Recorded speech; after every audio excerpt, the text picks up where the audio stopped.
I'm 10 years old in this photo, and as you can probably guess, swimming was a big part of my childhood. Now, I'm not here to tell you that I went on to become an Olympic swimmer. That didn't happen. I'm here to talk about what I wasn't doing during my youth. And that was this: I was not volunteering. In fact, my first volunteer experience didn't happen until I was in high school. And that was because I had to fulfill a service requirement. So today, I'm on a mission to change that. I'm on a mission to get kids younger than myself involved in service. Because today, my experience so many years ago is very similar to what many kids are experiencing. 3 out of 4 parents have their kids involved in an organized sport, something like that, and most kids don't get their first taste of volunteering until they're in their middle school or high school years. And I think that's too late. Kids are actually great volunteers. And despite my not having been one of those kids in my youth, I am a firm believer that volunteer service is a critical training tool in building kindness and in building empathy. And my God, the world needs a lot more of each of those things. So, how did I get from being that 10-year-old clutching that swimming trophy, not ever having volunteered, to a self-confessed service junkie arguing to get little ones involved in service? It started 17 years ago when I was home visiting my family in Michigan. I was helping my niece, Elise, get dressed. And as I was taking things out of her drawer, clothes that she'd outgrown already, yet still had their tags on them, it occurred to me that she was growing so fast that there were a lot of things in her world that she was no longer using. Books that she hadn't read, toys that she'd never played with, and clothes that had never been worn. Now, I didn't have kids of my own at the time, and that's why I think it really stood out for me. And with my training in management consulting, I often looked at questions of supply and demand. I imagined other closets, other drawers, other playrooms, much like Elise's across the country. And I saw a supply and demand problem that I thought I might help solve, which was putting those things that were no longer being used into the hands of kids who could really use them. And so I left consulting and I started a nonprofit organization called Cradles to Crayons. This is a view inside our Boston warehouse. We call it our giving factory. And every day, volunteers, youth and adults alike, help collect and process and package up kids' items so that they can reach another child who really needs them. And in the 15 years we've been doing this, we've reached more than 1 million children. We're now in 3 cities, Boston, Philadelphia, and Chicago. And for a kid who didn't grow up volunteering, I have been amazed at the power of volunteering, not just to drive our mission, but what it does for the person who is volunteering. What it can do to make that person feel a sense of connectedness to something beyond themselves and to feel really good about the practice of giving. I believe that volunteerism, particularly for young kids, can build empathy. So what is empathy? Well, in layman's terms, It's really the ability to put yourself in someone else's shoes, like this little boy.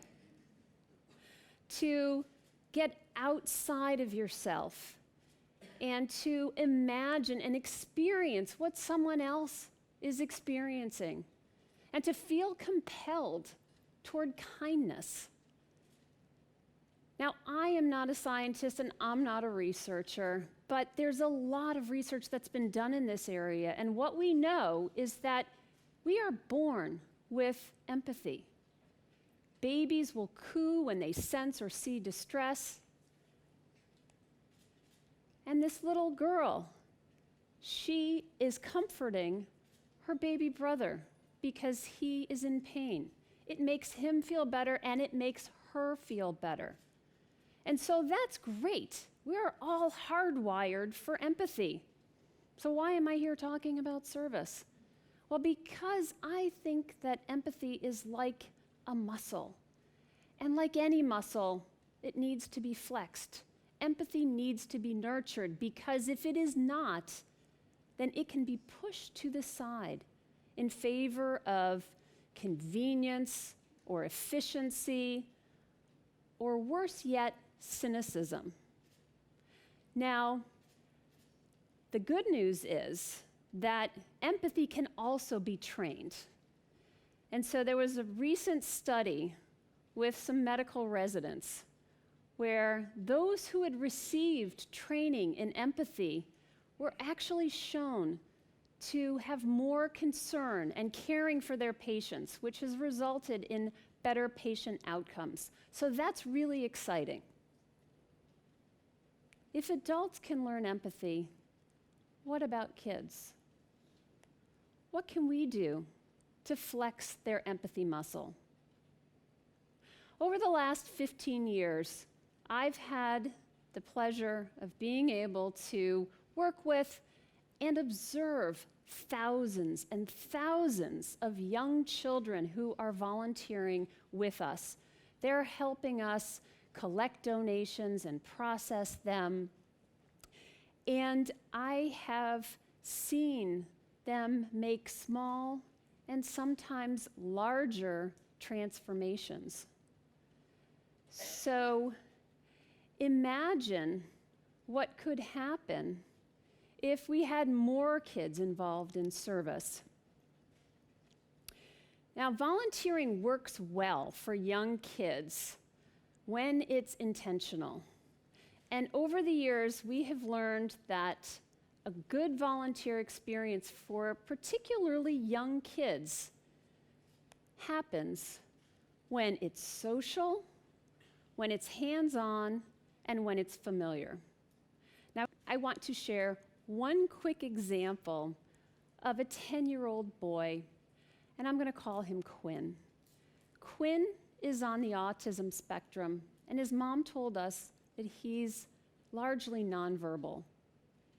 Quinn and his mom came in to volunteer, and they were in our shoe station, helping to sort and then match shoes. On his way home in the car, Quinn said to his mom, "That was powerful." His mom had never heard him use that expression before. He got home, he ran upstairs and into his closet, and he pulled out a pair of brand new Nike sneakers that he had been begging his mother to get for him. He handed them to her, and he said, "Mom, can you take these to Cradles?" So that is a parent who is helping her child flex that empathy muscle. There are 36 million children between the ages of 5 and 13. If we could get those kids to feel that volunteering was as natural as going to the park or playing soccer or doing their homework, if we could put that innate goodness of those 36 million children to work in making the world a kinder place, I think that would be really powerful. And it's urgent, in my view. when you look around, when you hear conversations, increasingly what we are hearing is disrespect, is misunderstanding, is a lack of interest in learning about one another. I believe our country is at risk. We must show our kids how to be better. We have this quote by John F. Kennedy on the wall in our Boston Giving Factory. Children are the world's most valuable resource and its best hope for the future. Join me. Let's build an army of empathy so that we can make the world a kinder place. Thank you.